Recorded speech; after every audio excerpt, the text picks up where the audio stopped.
What I'm sharing today with you has nothing to do with technique. This is one of the most underrated exercises. A lot of people don't even know about it. I'm not giving you brush tips. I'm not giving you color palette tips. Today we're going to talk about what you remember. Welcome back. I'm Pastel Avon Waters. This channel is dedicated to helping other artists. A massive, massive thank you for helping keep the content of this channel free. In just a minute or two, I'm going to uncover this photo. I'm going to uncover it for 30 seconds. Then I'm going to cover it back up and I'm going to paint for 15 minutes. This is what we call memory painting. I'm going to repeat that process 4 times. We'll compare the photograph to the finished painting and we'll talk about what happened. I'm going to set my timer. I'm going to look at the photograph for 30 seconds and try to remember as much as I can. Then I'll stop looking at the photograph and I'll paint for 15 minutes. This is not an hour-long video, but I'm going to paint for a total of an hour. From this, you'll get the idea and be able to try this yourself. So here we go. I've got a timer set for 30 seconds. I'm going to lift this. I'm going to look at it. I'm going to study it. I'll tell you what I'm looking at. This is phase 1. First of all, you see I am in a square format, and this is a horizontal. I am going to have to move either the trees or I'm going to have to move the sun over. I'm looking at the values. I'm looking at the big shapes. I'm just studying those things and making decisions and try to remember what I'm seeing. From there, I will put it on the page.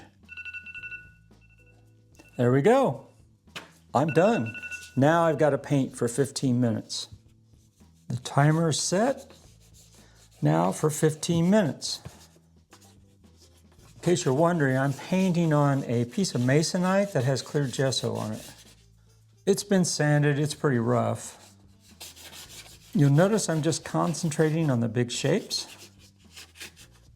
not breaking this up into very many small pieces. Somewhere up in here is that orange sky. I think I need the trees bigger. And they kind of overhang on this one side. They're crooked on this one side, if I remember right. Now the goal here is not to try to duplicate this photograph by memory. The first thing that you'll discover is when we look at this photograph, you'll see that this exercise edits out certain things as you stop remembering the things that are less important. I have no idea what this ridge of trees, whether it's thicker at one side or the other side. I'm kind of right now putting those in there the way I think that this image should look. Let's see if I can move that sun over into here. Like I said, this is an hour-long process, but I'm not going to put you through every hour of it. This is for you to get an idea and try this on your own and see what memory exercises like this do for you. Have no idea what that field would look like in that photograph. I've already forgotten that. I first ran into this memory exercise when I was in about 8-9 years ago when I was in a workshop up in Chicago. We were outside and the instructor took us along the Chicago River. There's a crease that's not filling up very well because of the gesso board. Took us along the Chicago River and had us sit down, and our backs were to the subject. We set our easels up and our backs were to the subject. And we basically then painted what we saw. She'd have us turn around and do this exercise. This gesso board has some creases in it, so I want to get some of this pushed into those nooks and crannies so we don't have these lines going through there so poorly. That one goes really along the edge of that back line of trees, so that one might be placed well. That's funny. These homemade boards are very inconsistent, but they're good to do demos on and exercises, and I love the texture. Now I know at this point I'm about ready to run out of my 15 minutes. I know that this is kind of fuzzy, but what struck me about this exercise was not how close we came or didn't come to the actual image. What struck me was what we chose to remember and what we chose to, our mind chose to edit out. I got about 3 minutes left. Then I get to peek and figure out what those trees look like and where that sun, and I don't remember the color of the sky. I just remembered that I wanted to lower that horizon a little bit. I think it's still a little high. I'm getting the big shapes in there. I've got the big ideas. That's what my mind remembered, was these trees, this foreground, the big sky, the sun, and that tree line. So let's see how we did here. It's going to go ba-doop, ba-doop, ba-doop pretty soon. We're going to get to see what we remember. And I'm going to focus this next time. I'm already thinking about I want to focus on the shape of these trees. I'm going to go ahead and lower them down in here because I know I want to get that down some too. Should hear the bell any second now. I'm going to move that tree line down into here.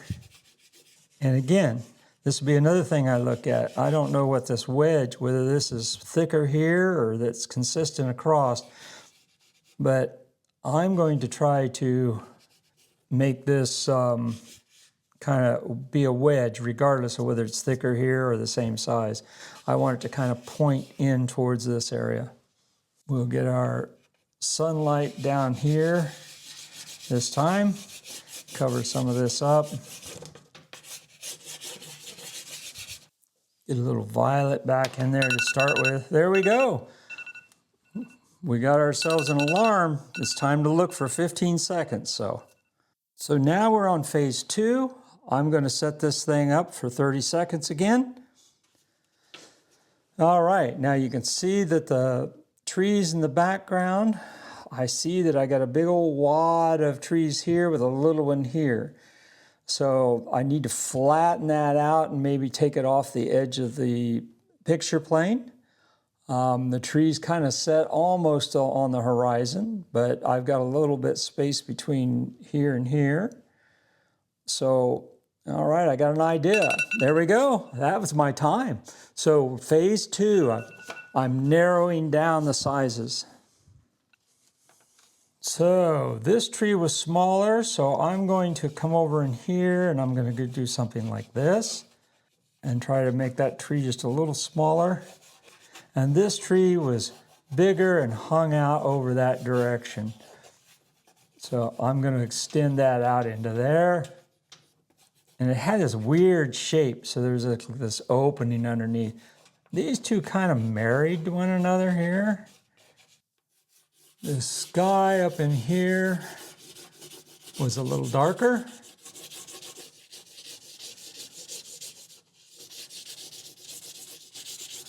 Gonna blend that in.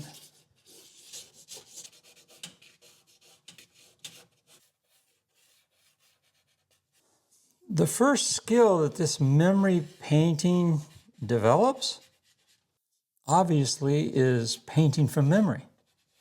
So many of us are constantly in contact with our references, that we don't rely upon our mind and our memory, and our memory is faulty. Our memory can be faulty, and that's a good thing because it forces me to create things that I don't remember and react to this painting as I'm painting. About out of time. We get to peek again here in a second. The second skill is editing. Your mind will automatically start editing. Whoa, there we go. We are ready for another peek. I got 30 seconds for another look. Already you can see it's beginning to take on its own character. It's come from something, I've only looked at this image for 30 seconds, now 45. Back to painting, 15 minutes. The one thing I noticed on that little peak was that this sun was a lot more saturated right in there. So I've got to stick some grays around there. Yeah, get some oranges around that. As I said, the second skill is editing. You just cannot paint everything that you see or even that you remember. Even if we could remember all that, we don't want to paint it all. So these memory paintings and memory sketches, they help you accept the editing that you would do. And the third skill I think is one of the most important. The third skill gets you thinking under pressure. Because you have a timer and you're not peeking, if you're doing it right, you're not peeking, it's forcing you to work under pressure and to experiment. Because now, instead of looking at your source and getting that information from your source every time you turn your head, now the only information you're getting is the feedback from this painting. The painting's telling you, is this working? Is it not working? What do you have to fix? So the painting is giving you feedback. Now, if you've never done plein air, the neat thing about memory painting is it's like plein air, except without the bugs and without the freezing cold. Plein air artists have to go out, they look at their light, the light changes. So this is a way to do plein air without the bugs. But it's actually a little harder than plein air because you have to rely on your skills to fill in the blanks that your mind is not letting you remember. We've had 3 looks. I went from the first look of the big shapes to looking at more details on the second and third look. And the fourth look is going to be about finalizing some of those details. I have no branches, I have nothing in here. There's a lot of details that just are not in there because I wasn't looking at them. But I am letting the painting now tell me some of the things that it wants to do. We're getting ready got to be getting close to our fourth and final look. There's where you notice I'm starting to put some details in, not because I've seen them, but because I've worked enough in plein air, enough memory situations like plein air, to know that there's going to be some branches between this tree and that tree. There we go, we're ready for our fourth and final look. I'll be focusing on details. Nothing like the original, and that's fine. Okay, I see I've got some light coming underneath here. Those are some of the details I want. There's some branches, there's some sky holes. There's some things up in here. If I have time to do that, I will. This is really kind of misty going into those. I chose some different colors than we have here. So this is where I'm headed, the final step. And we said we had some light coming underneath these trees. I'm not too concerned about this matching. It was just the feel. This is what my mind kept, was the feel. There's fewer tree trunks, I think, in the actual photograph. The trees that I got, I was influenced by the shapes. The last pass are just some finishing notes. When this 15-minute painting period is up, there'll be more to do on this, but I don't need to look at the photograph to do the finishing. The photograph has already taken me to places where, and this is the advantage of doing memory sketches, it's already taken me to some places that allow me to use my skills that I already have to make decisions of what needs to be left, where the tree overlaps, how it overlaps, what colors do I need some more blues in my shadows, do I need more stems, do I need more darks, do I need more lights, are the lights too light, are the lights too dark? These are all things that I don't need to look at the photograph for. These are assessments that you learn to do.